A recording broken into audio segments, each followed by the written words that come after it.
and gentlemen, Bill Burr.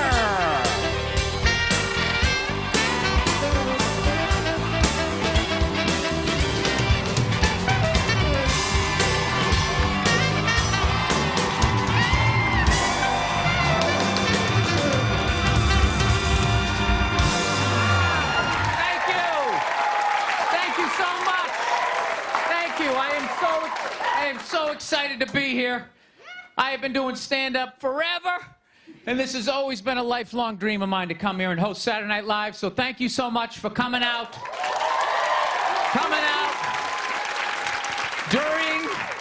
During these difficult times. You guys all look like surgeons with your masks on. Makes me feel comfortable that you're wearing masks. I like people who wear masks. That's good.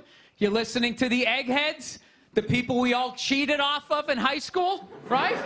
Keep listening to them. And then if you don't wear a mask, that doesn't bug me either, right? Take out your grandparents, you know? Take out your weak cousin with the asthma. I don't care. It's your decision. There's too many people. It's a dream come true. If you're that dumb and you want to kill your own family members, by all means do it. Stops you from reproducing. It's literally a dream come true. And speaking of dreams come true, did you see Rick Moranis got sucker punched on the Upper West Side? New York is back, baby! New York is back! Yes! We lost our edge there for a minute. City started looking like a giant Bed Bath & Beyond, and then bam! Oh, Ricky took one in the chops. It had to happen. That's what happens when you stick an M&M store in Times Square. All right? The universe has to balance itself. Get the peep shows back in Times Square. Old people can walk safely 40 blocks away. I don't know. I'll probably get canceled for doing that joke. You know, how stupid is that cancel thing? They're literally running out of people to cancel. They're going after dead people now. They're trying to cancel John Wayne. It's like, yeah, dude, God did that 40 years ago.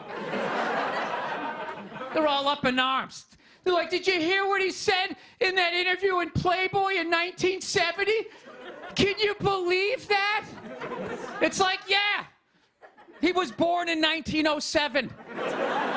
That's what these people sounded like. You never talked to your grandparents and brought up the wrong subject, and all of a sudden it went off the rails. Like, oh, grandma. Just keep making the cookies. Yeah, you don't bring up race or religion with your grandparents. You keep it simple. Anyway, I don't know. I guess my grandparents are older. I don't know. Plowing ahead. Plowing ahead. Let's talk white women here, shall we? Let's talk white women. White women, amazing your accomplishments over the last few years. I got to tell you, the way white women somehow hijacked the woke movement, generals around the world should be analyzing this. Just to refresh your memory, the woke movement was supposed to be about people of color not getting opportunities, the at-bats that they deserved, finally making that happen. And it was about that for about 8 seconds. And then somehow, white women swung their Gucci-booted feet over the fence of oppression and stuck themselves at the front of the line. I don't know how they did it. I've never heard so much complaining in my life from white women. My life is so hard with my SUV and my heated seats. You have no idea what it's like to be me. Trash and white guys. The nerve. Where's the camera? The nerve of you white women. Listen, I don't want to speak ill of my bitches here, okay? I don't. But let's go back in history here, okay?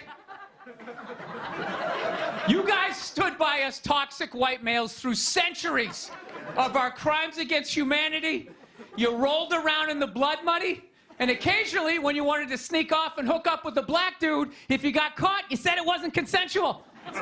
Yeah, that's what you did. That's what you did. So why don't you shut up, sit down next to me, and take your talking to.